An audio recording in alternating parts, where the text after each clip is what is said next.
All right. This is the book I used at university here. Foundations of Electromagnetic. This word here is theory, right?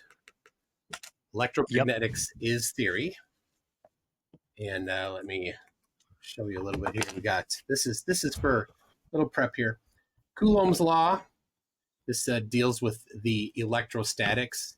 All these things is what makes your phones work, what makes your computers work. But this is important here.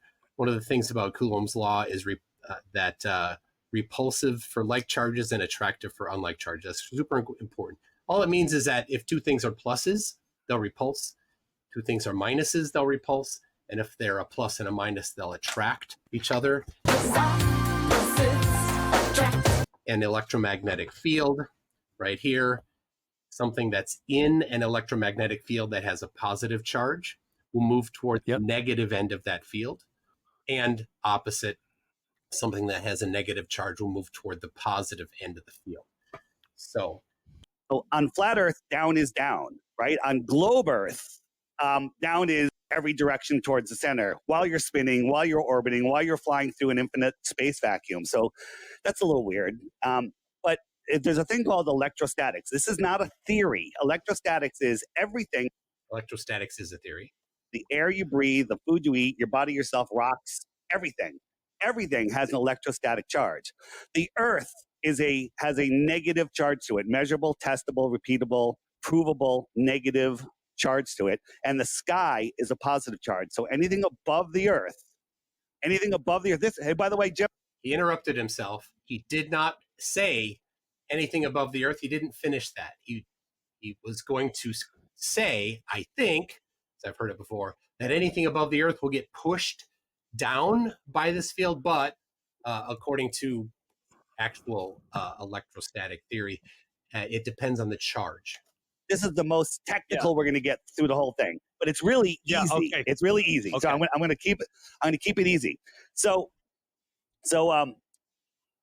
we can test that. So we can take things like I got these helium balloons here left over from a party, and there's just a button right here, and it's floating like 2 inches above the ground. And this line, that wire, goes to a Van de Graaff generator, and we're going to introduce a higher positive charge to it. So when we add a positive charge to it, all of a sudden, it's more attracted to the Earth. Am I changing the gravity, or am I changing the electrical charge to it?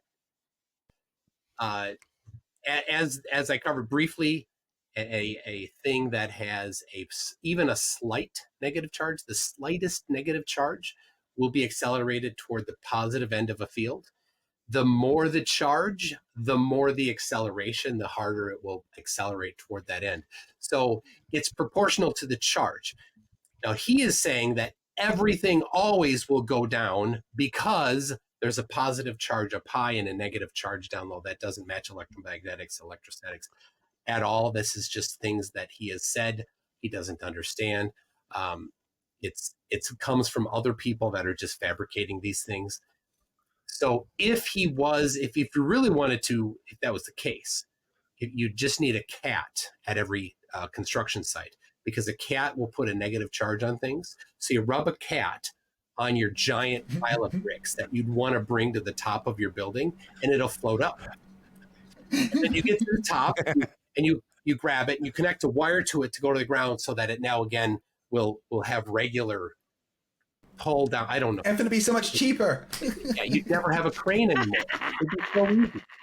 But so all of this is his dismissing of gravity was by saying it's a theory, and then he brought to replace it something that's a theory. In science, a theory is something that's well understood and thoroughly backed by lots of experiments. That's what a theory is. It's not a guess. And we kind of switch that around, and they're like, oh, I have a theory as to why that happens. I have a guess as to why that happens.